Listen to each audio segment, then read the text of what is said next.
बच्चों, आज की वीडियो में हम एल्जेब्रिक एक्सप्रेशन यानी बीजीय व्यंजक से संबंधित कुछ क्वेश्चंस करेंगे जो कॉम्पिटिटिव एग्जाम में जरूरी हैं। तो इस तरह के क्वेश्चंस आते हैं कॉम्पिटिटिव एग्जाम में। और दूसरा, खाली कॉम्पिटिटिव एग्जाम के लिए नहीं, आपको बीजीय व्यंजक ये चैप्टर समझने में ये बहुत हेल्प करेगा, जो कि आपके 7th 8th इवन 9th और 10th में भी आपके क्वेश्चंस को हल करने में मदद करेगा। तो ये वीडियोस आप जरूर देखिए। यहाँ पर आपको एक गुणनखंड इसके करने हैं। एक बीजीय व्यंजक दिया हुआ है और इसके गुणनखंड करने हैं। तो आपके पास दो तरीके हैं, मैंने आपको एक बताया था। एक तो आपका फैक्टराइजेशन मेथड, जो सिंपल फैक्टराइजेशन मेथड है। इसमें क्या करते हैं, इन दोनों का, इसको पहले आप सीरियल में लिख लीजिए, माइनस इधर लगा के x square plus x minus 6। ये इस तरह से भी आप कर सकते हैं। इसको इस तरीके से हमने चेंज कर लिया, बाद में हम इस माइनस से गुणा करके और सॉल्व कर लेंगे, तो हमें ये इजी पड़ेगा। अब क्या करना है, इसमें क्या करते हैं, फैक्टराइजेशन मेथड जो है यानी गुणनखंड विधि, इसमें क्या करते हैं, ये जो आपका अचर वाला है और एक्स स्क्वायर के कोफिशिएंट को मल्टीप्लाई करते हैं 6, और इसके ऐसे फैक्टर निकालते हैं जिनका अंतर, यहाँ माइनस अगर है तो अंतर, जिनका अंतर कितना हो, 1 हो, ये वाला। तो अब ऐसे क्या होंगे, 3 और 2 होंगे, क्योंकि 3 और 2 का अंतर करेंगे तो वो आपका डिफरेंस क्या आएगा, 1 आएगा। ठीक है, तो आपने इसको इस तरीके से कर लिया, एक्स स्क्वायर प्लस, इसको आप मंझले ब्रैकेट यानी करली ब्रैकेट में कर लीजिए, x square plus 3 minus 2, 3 minus 2 1 होता है, एक्स माइनस 6 आप ऐसे लिख सकते हैं। तो अब इसको क्या करेंगे, माइनस आप एज इट इज रखेंगे, x square plus 3x minus 2x minus 6। Okay, यहां पर आपने क्या कर दिया, इन दोनों में से आपका x कॉमन है, तो आपका यहां हो गया x प्लस 3। क्यों, क्योंकि एक, देखिए यहां पर x x एक्स स्क्वायर, तो आपने x एक ले लिया तो यहाँ x बचेगा, यहाँ 3x में से x ले लिया, यहाँ 3 बचेगा। यहाँ माइनस 2 कॉमन है, क्योंकि दोनों में माइनस है और दोनों में 2 है। 2 कैसे है यहाँ पर, क्योंकि 3 मल्टीप्लाइड बाई 2। ओके, तो यहाँ पे हो गया आपका x, यहाँ हो गया प्लस का 3। अब इन ये माइनस आपका चल रहा है, यहाँ हो गया आपका x प्लस 3 कॉमन, इन दोनों में से आप देख लीजिए, और क्या बचेगा, x माइनस 2। तो ये हो गया, आप इसको ऐसे, अब माइनस आपका है तो एक x प्लस 3 है, इसको लिख सकते हैं 2 माइनस एक्स, माइनस से मल्टीप्लाई करिए अंदर, तो ये क्या हो जाएगा, 2 आगे आ जाएगा, जो माइनस का है वो प्लस का, जो प्लस का वो माइनस का, चेंज हो जाएगा। तो आपका ये आंसर आपका आ गया है। तो आप चाहे ये वाला कीजिए, ये भी आपका आंसर है, ये भी सही है और ये वाला भी सही है। तो आपका जो भी जिस तरह से भी दिया हो आप उसे कर सकते हैं कॉम्पिटिटिव एग्जाम में, और नहीं तो आप अगर अपने क्लास के लिए कर रहे हैं तो आपका ये दोनों ही आंसर सही है। इसको शॉर्टकट मेथड से करना है, ये तो आपका फैक्टराइजेशन मेथड है जो कि आप बार बार आप यूज करते हैं। दूसरा मैंने आपको एक और बताया था, यहां तक आप करेंगे ही करेंगे, minus x square plus x minus 6 हो गया।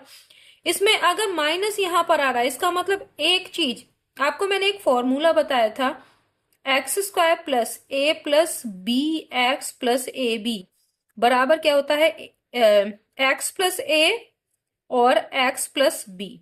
ठीक है, अगर यहां पर माइनस है, इसका मतलब एक माइनस में है, a या b में से एक माइनस, क्योंकि अगर यहाँ प्लस होगा तो या तो दोनों माइनस में होंगे या दोनों प्लस में। अगर देखिए यहां पर क्या कीजिए, a माइनस बी, अगर हम b को छोटा मान रहे हैं, ठीक है, तो क्या होगा, a माइनस बी यानी b माइनस में आप दिखा रहे हैं x माइनस ए बी, तो क्या हो जाएगा, x प्लस ए और x माइनस बी, आपका ये हो जाएगा, ये चेंज हो जाएगा। ठीक है, तो यहां पर आपका x के मल्टीप्लीकेशन में a माइनस बी होना चाहिए, और यहां पर आपका जो है वो b माइनस में ए बी। अब यहां पर इसको ये इस रूप का है, देखिए ये वाला, जहां ए बी की वैल्यू कितनी है, ए बी की वैल्यू 6 है और a माइनस बी की वैल्यू 1 है। ओके, अब क्या करेंगे, तो यहां पर ए बी की वैल्यू 6 कब आएगी, और a माइनस बी को घटाने पर एक कब बचेगा, जब 3 और 2 हो, a और b क्या होने चाहिए, 3 और 2, a की वैल्यू 3 और b की वैल्यू 2 होगा, तो 3 माइनस 2 करेंगे तो आपका 1 आएगा, और 3 मल्टीप्लाइड बाई 2 करेंगे तो आपका 6 आएगा। तो आप इसको डायरेक्ट कर सकते हैं, यहाँ पर a क्या है आपका 3 आ रहा है और b क्या है 2, क्योंकि 3 में से 2 कर रहे हैं तो ये चीज आ रही है यहाँ पर, और 3 को मल्टीप्लाई कर रहे हैं तो ये आ रहा है। तो आपका इस फॉर्म का है, तो आपको इसमें आपको दिखाई दे रहा होगा कि ये इस फॉर्म का है। तो आपको ये चीज दी हुई है और आपको ये लिखना है, तो आप इसको ऐसे लिख देंगे, डायरेक्ट लिख देंगे, बस पहचानना होता है आपको और कुछ करना नहीं होता, सीधे लिख देना है x+3 और यहां लिख देंगे x-2। हो गया। आगे आपका माइनस था, ये आपने इसको सॉल्व किया, आगे आपका माइनस था आपने ऐसे ही लगाया और फिर वही x+3 और 2 - x कर देंगे जैसा यहाँ पे किया था। तो ये डायरेक्ट हो जाते हैं सवाल कुछ, और या तो आप फैक्टराइजेशन मेथड जैसे करते हैं वैसे ही कर देंगे, तो इसको ये थोड़ा सा सिंपल है।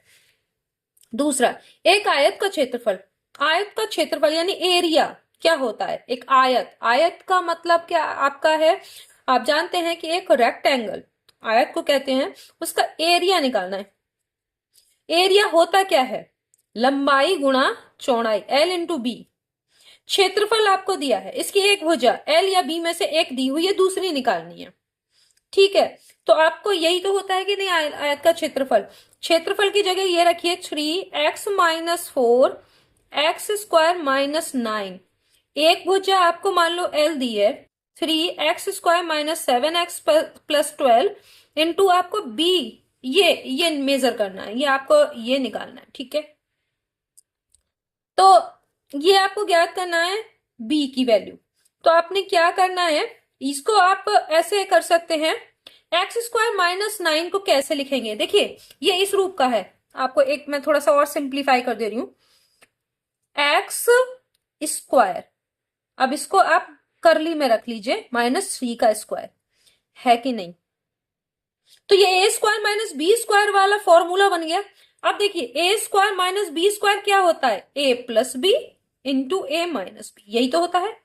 तो आप इसको इस तरह से इसके फैक्टर कर सकते हैं, इधर देखिए यहां पर आगे माइनस है, इसका मतलब है कि a और b दोनों माइनस में होंगे। एक फॉर्मूला मैंने आपको बताया था, ये किस रूप का है, ये इस रूप का है, देखिए x² - a+bx + ab बराबर x - a और x - b, ये इस रूप का है।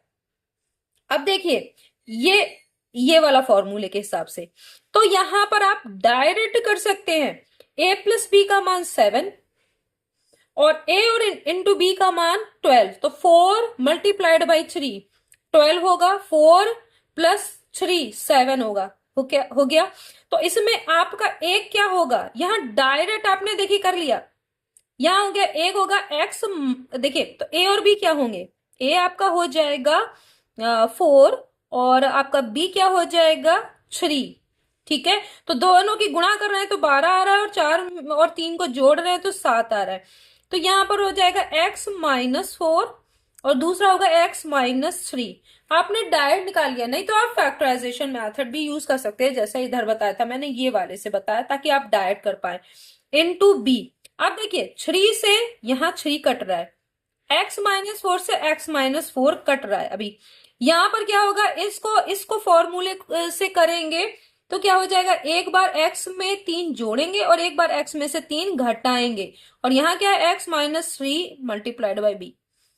तो यहां से भी इधर इधर कट रहा है, आप एक ही तरफ के नहीं काट सकते, लेकिन ऐसे सामने हमने काट सकते हैं अगर इक्वल का बीच में साइन है तो आपको वो करना नहीं पड़ेगा कि आप इसके नीचे ले जाओ, हर में ले जाओ, वो सब करने की जरूरत नहीं है। b बराबर क्या हो गया, x+3, यानी आपकी जो दूसरी भुजा है वो आपकी x+3 होगी। ओके, तो इस तरीके से आप कर सकते हैं। तो आपको ये फैक्टराइजेशन मेथड से कैसे होता वो भी एक बार मैं बता दे रही हूँ, x² - 7x + 12, 12 के ऐसे गुणनखंड करने हैं जिनका योग 7 हो, तो वो होते हैं 4 और 3, तो 4 + 3 x + 12 कर सकते हैं। x² - 4x - 3x, माइनस से खोल रहे हैं, देखिए माइनस और x से गुणा करेंगे तो -4x आ जाएगा, -x से 3 की गुणा करेंगे -3x + 12, इसमें से x कॉमन लिया तो x - 4, या -3 कॉमन लेंगे तो x - 4, फिर x - 4 और x - 3। आपको इसमें टाइम लग रहा है, इसमें डायरेक्ट आप कर सकते हैं, तो ये आप टाइम बचाने के लिए ये वाला भी कर सकते हैं, इससे आपको डायरेक्ट पता चल जाएगा कि इसके फैक्टर क्या होंगे।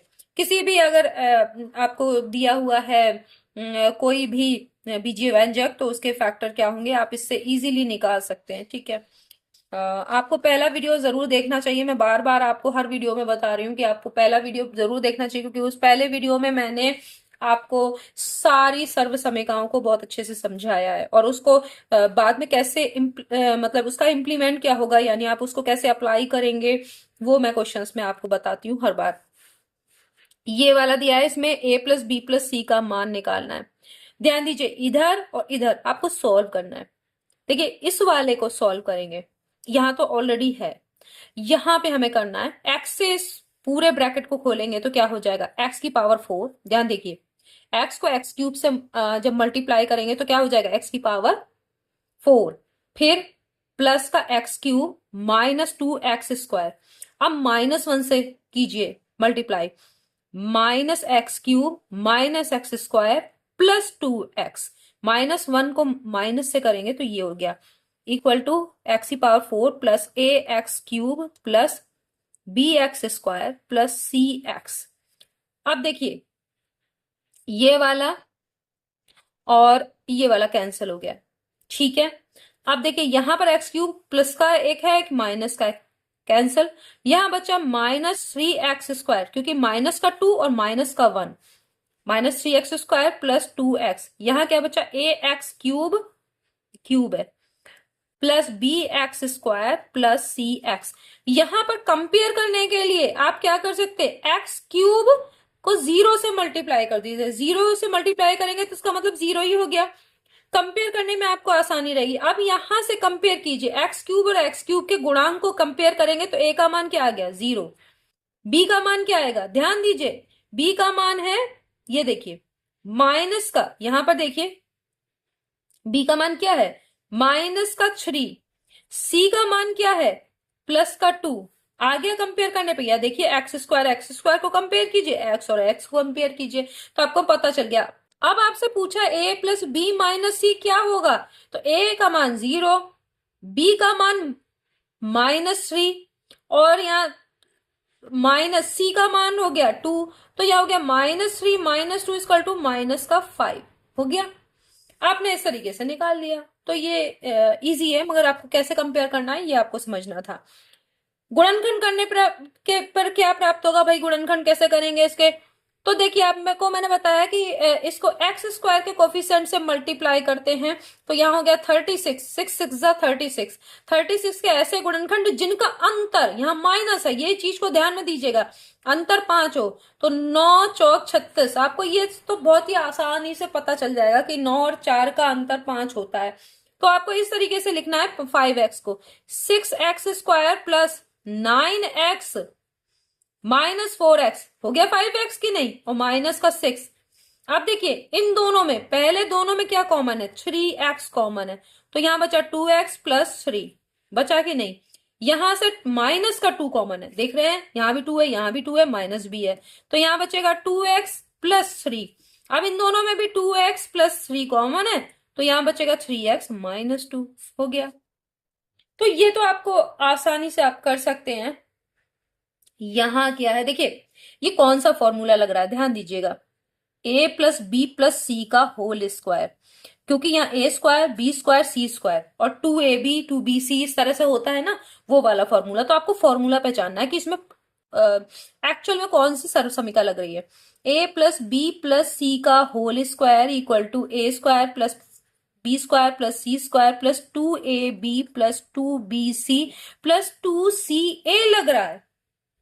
ठीक है, अब यहां पर a की जगह पे क्या a ही है, b की जगह 2b है, c की जगह क्या है 3c है, तो इसका होल स्क्वायर करिए, a plus 2b plus 3c का होल स्क्वायर। फॉर्मूला आपका ये है, फॉर्मूला क्या है, ये वाला।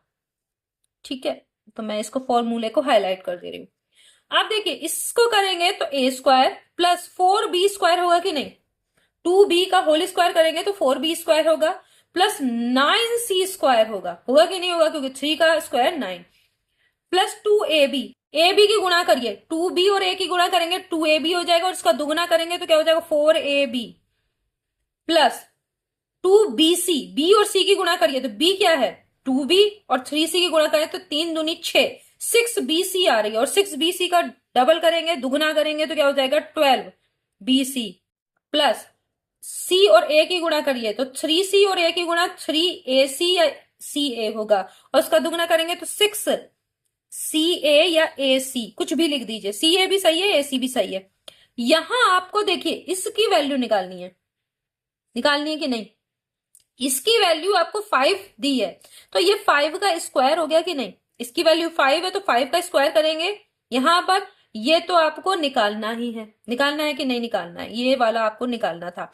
अब यहां पर आपको 2ab 6bc 3ac इसकी वैल्यू दी है, और यहां पर 2 कॉमन हो रहा है, तो यहाँ पर क्या बचेगा 2ab plus 6bc plus 3ac बचेगा कि नहीं बचेगा। यहाँ 5 का स्क्वायर क्या तो हो जाएगा 25, a square plus 4b square plus 9c square plus 2 into इस पूरे की वैल्यू थी 6, तो ये 12 हो गया। 12 जब इधर जाएगा तो 25 माइनस 12 कितना होता है 13 होता है कि नहीं होता है ना। 13 किसका मान आ गया 13, a square plus 4b square plus 9c square की वैल्यू आ गई। तो आपने देखा कि कितनी आसानी से आपको बस क्या करना था, मैंने क्या किया इसमें, मैंने कुछ नहीं किया, बस आपको ये पहचानना था कि इसमें सर्वसमिका कौन सी लग रही है, और जब सर्वसमिका आप लगाएंगे तो आपको खुद ही दिखाई दे जाएगा कि ये दुगुना है जो चीज आपको दी है। तो 6 का दुगुना कर रहे हैं 12 आ रहा है, 12 को इसमें से घटा दिया और ये वैल्यू आ गई। तो नेक्स्ट वीडियो में हम कुछ और क्वेश्चंस लेके आएंगे। अब जो हम करेंगे जो कॉम्पिटिटिव एग्जाम के लिए, वो जवाहर नवोदय में पिछले कई सालों में आए हुए हैं, तो आप देखना ना भूलिए कि किस तरीके के हमारे क्वेश्चंस आते हैं, और मैं हर तरह के क्वेश्चंस को आपको लेती हूँ, आप देखते हुए कुछ ना कुछ थोड़ा थोड़ा सब में बदलाव होता है थोड़ा थोड़ा, तो आप उससे न डरे और उसे जैसे तुरंत ही कर लें, वहां पर टाइम कम होता है, इसीलिए मैं हर तरह के क्वेश्चन आपको बताती हूँ। नेक्स्ट वीडियो में हम फिर मिलेंगे, तब तक के लिए धन्यवाद।